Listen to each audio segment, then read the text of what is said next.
Good health is having no fatigue, having a good appetite, going to sleep and awakening easily, having a good memory, having good humor, and having precision in thought and action, not being klutzy, being honest, humble, grateful, and loving. How healthy are you?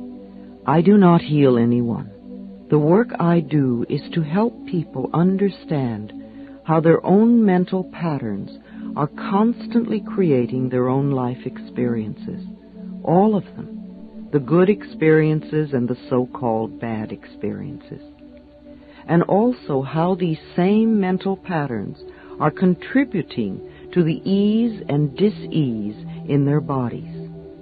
We do not want to be ill, and yet we need every disease we have. It is the body's way of telling us that we have a false idea in consciousness. We are being told we are on the wrong track and need to change the way we think. Every illness is a lesson for us to learn. Please do not just complain, I want to get rid of this condition. It will not create the healing you want, nor will you learn the lesson you need to learn. This is not a time for condemnation or for creating more guilt. We are just looking at what needs to be released. This is a time for healing, for making our lives and our bodies whole. I know you have within you all that you need to accomplish this. Once we begin to understand this process, we are able to take conscious control of the changes we wish to make in our lives. This is a very exciting process and becomes one of the most important adventures in our lives. I believe there is a center of wisdom within each one of us, and when we are ready to make positive changes in our lives, we attract whatever we need to help us. The very fact that you have discovered me and this tape means that you are already in the process of healing yourself. Something inside of you has shifted, and the healing process has already begun. You might even say that to yourself now.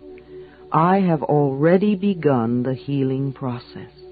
The body, like everything else in life, is a mirror of our inner thoughts and beliefs. The body is always talking to us if we will only take the time to listen. Every cell responds to every single thought you think and every word you speak. Continuous modes of thinking and speaking produce body behaviors and postures and eases or dis-eases. The person who has a permanently scowling face did not produce that by having joyous, loving thoughts. Older people's faces show so clearly a lifetime of inner dialogue. How will you look when you are elderly? You see, it is my belief that it is our birthright to be totally healthy and totally fulfilled in every area of our lives. I want to help you claim this birthright now. Some of the things I will suggest to you may sound very simplistic. However, these ideas have been tried many times with great success. They really do work. Please use these suggestions in addition to the work you may be doing with a doctor or other health professional. It will be helpful to you both. Take a nice deep breath, and if possible, allow yourself to be in a comfortable position while you listen to this tape. Just let these ideas wash over you.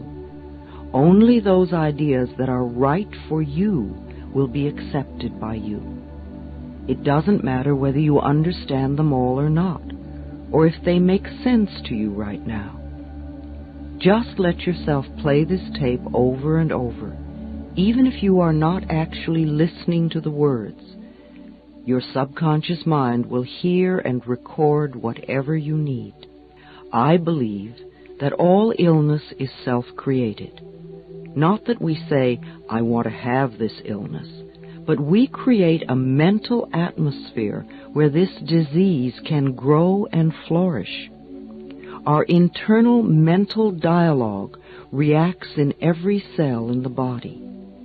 I heard a physician say recently, if the surgeon operates on a patient without doing something to help them change the cause of the disease, then all the doctor is doing is prolonging the life of the patient until the patient can create another disease. You see, we need to do more than just treat the symptom. We need to eliminate the cause of the disease. And for that, we need to go within ourselves where the process of illness began. It is my belief that we are each 100% responsible for every experience in our lives, the best and the worst. We all create our experiences by the thoughts we think and the words we speak. The universe totally supports our inner dialogue. Our subconscious mind accepts as truth whatever we choose to believe. You can say it either way. They both mean that what I believe about myself and about life becomes true for me. What you choose to think about yourself and about life becomes true for you. And we have unlimited choices about what we can think. When we are very little, we learn how to feel about ourselves and about life by the reactions of the adults around us. It is the way we learn what to think about ourselves and about life. Now, if you lived with frightened people or with people who were very unhappy, then you learned a lot of negative things about yourself and about life. You may still believe them. However, this is not to blame our parents, for we are all victims of victims, and they could not possibly have taught us anything they did not know. If your mother did not know how to love herself, or your father did not know how to be gentle and kind, then it would be impossible for them to teach you to love yourself or to be gentle and kind. Your parents were doing the best they could with what they had been taught as children. I also believe that we choose our parents.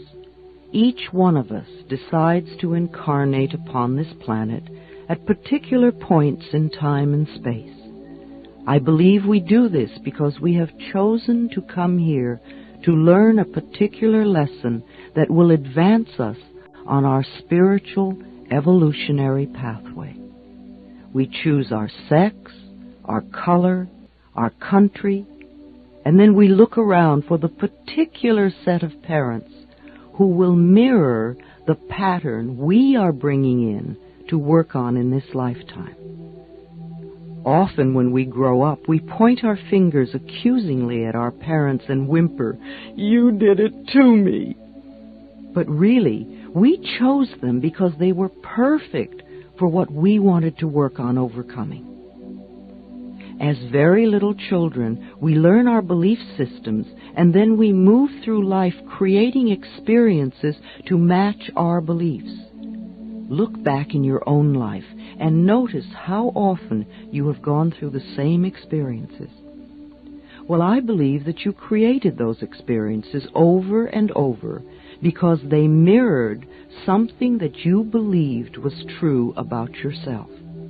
It really doesn't matter how long we've had a problem, or how big it is, or how life-threatening it is. The point of power is always in the present moment. This means that what you have experienced during your life and up to this moment, you have created by your own thoughts and beliefs of the past. However, what you are choosing to think and believe and say today, right here and right now, is creating your future. Your current internal dialogue is creating tomorrow, next week, next month, next year, etc. Notice what you are thinking at this moment. Do you want this thought to be creating your future? Is it negative or positive? Just notice and be aware. I am not trying to create guilt for anyone, nor to make anyone wrong. I am making us aware of what is going on inside of us. Many of us who create illness and disease are in fact totally out of touch with what is going on in our minds and in our bodies. We only notice our bodies when we become ill or are in pain. If we do not know what is going on inside of us, how can we ever change? No matter what the problem is, the only thing we are ever dealing with is a thought, and a thought can be changed. All our experiences are just outer effects of our inner dialogue. Even self-hatred is only hating a thought you have about yourself. You may have a thought that says, I'm a bad person.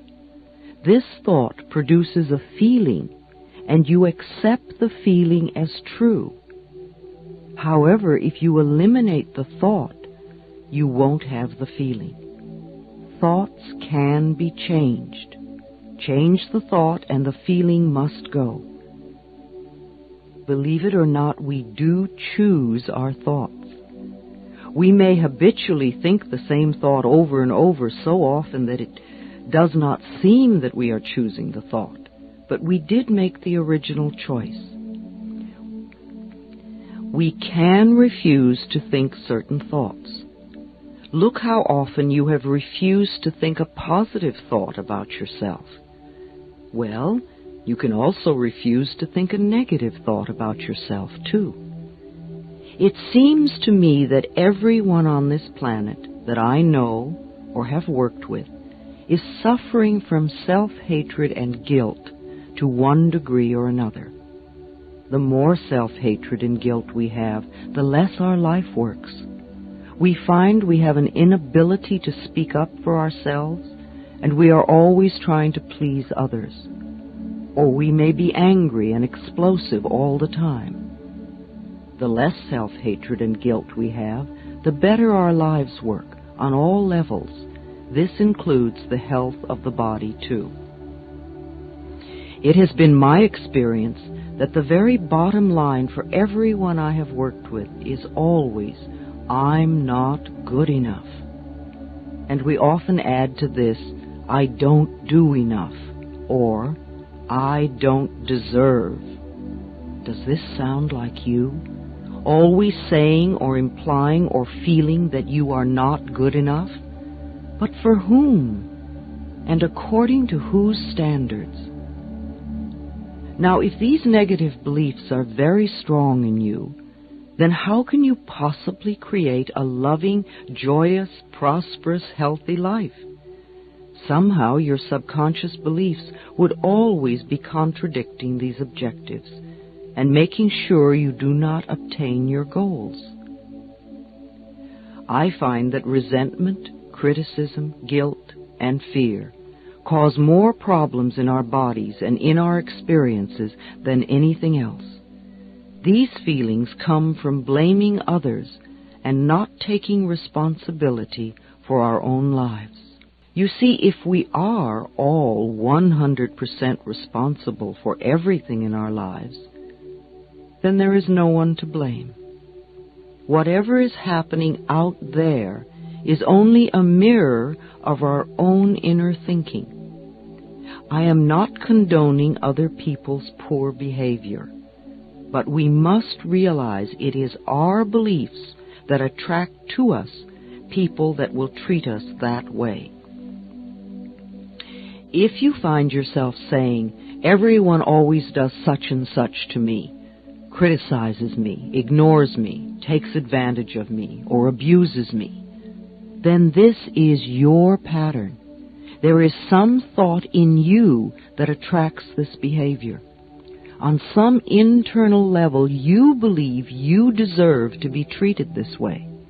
Or you treat other people this way, and it is just coming back to you.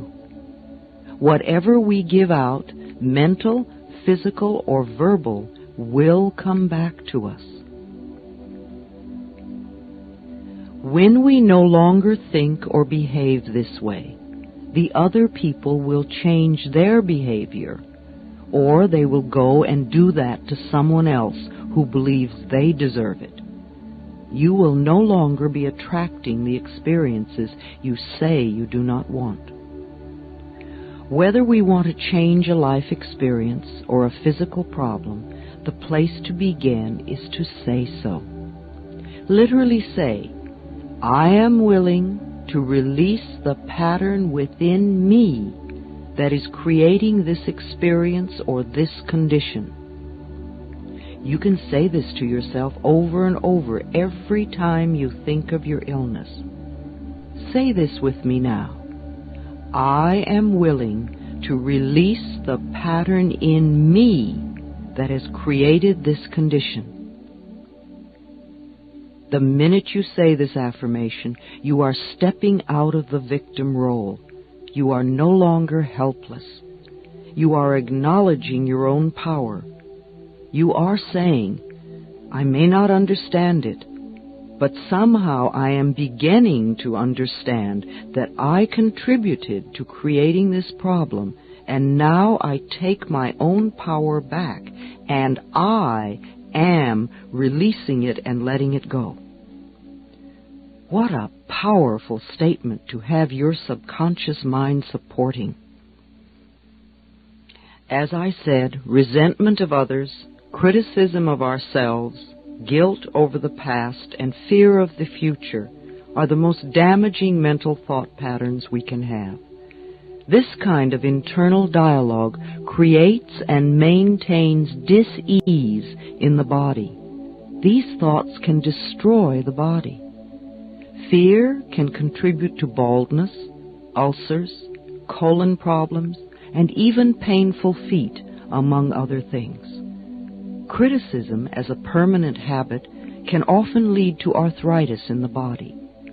Resentment long held eats away at the body and becomes the dis-ease we call cancer. Guilt always looks for punishment and creates pain.